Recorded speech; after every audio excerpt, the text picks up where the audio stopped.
അസ്സലാമലൈക്കും. യൂസഫ് നബി അലൈഹിസലാമിനെ തങ്ങൾ കളിക്കാൻ പോയപ്പോൾ ചെന്നായ്ക്കൾ പിടിച്ചുകൊണ്ടുപോയെന്ന് സഹോദരങ്ങൾ യാക്കൂബ് നബിയെ അറിയിച്ചു. എന്നാൽ ഇതാണോ നിങ്ങൾ മിനഞ്ഞുണ്ടാക്കിയ കഥ? ഞാനിത് വിശ്വസിക്കില്ല എന്നായി യാക്കൂബ് നബി. ചെന്നായി കടിച്ചെങ്കിൽ കുഞ്ഞിന്റെ വസ്ത്രം കീറിപ്പറിഞ്ഞു കാണും. യൂസഫ് നബിയുടെ വസ്ത്രത്തെ രക്തം മുക്കുക മാത്രമാണുണ്ടായത്. എന്റെ മകൻ തിരിച്ചു വരുന്നതുവരെ ഞാൻ കാത്തിരിക്കുമെന്ന് യാക്കൂബ് നബി അറിയിച്ചു. യാക്കൂബ് നബിക്കും യൂസഫ് നബിക്കും അന്നു രാത്രി ഉറങ്ങാൻ സാധിച്ചില്ല.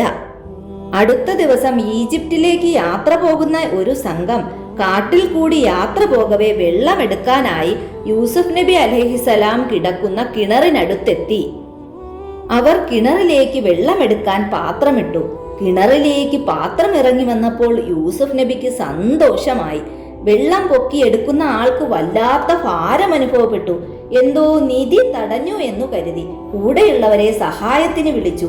അവരാ പാത്രം പൊക്കിയെടുത്തപ്പോൾ അതിൽ പിടിച്ചു തൂങ്ങിക്കിടക്കുന്നു സുന്ദരനായ ഒരു ബാലൻ. ഇവനെ അടിമച്ചന്തയിൽ കൊണ്ടുപോയി വിൽക്കാം, നല്ല വില കിട്ടും അവർ തീരുമാനിച്ചു. അങ്ങനെ അവർ യൂസഫ് നബിയെയും കൊണ്ട് ഈജിപ്തിലേക്ക് യാത്രയായി. കുറേ ദിവസങ്ങൾക്ക് ശേഷം അവർ ഈജിപ്തിലെത്തി.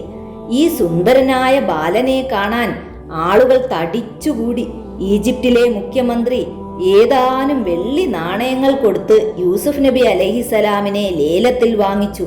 കൊട്ടാരത്തിലെത്തിയ ശേഷം നബിയുടെ കയ്യിലെ ചങ്ങലകൾ നീക്കം ചെയ്തു. വിശ്വസ്തനായിരിക്കണമെന്നും ഒരിക്കലും നിന്നെ ദ്രോഹിക്കില്ലെന്നും മുഖ്യമന്ത്രി അസീസ് യൂസഫ് നബി അലൈഹിസലാമിനെ അറിയിച്ചു. അസീസ് തന്റെ ഭാര്യയോട് പറഞ്ഞു, ഇയാളെ ഇവിടെ താമസിപ്പിക്കുക. ഇയാളൊരു ബുദ്ധിയുള്ള കുട്ടിയാണ്.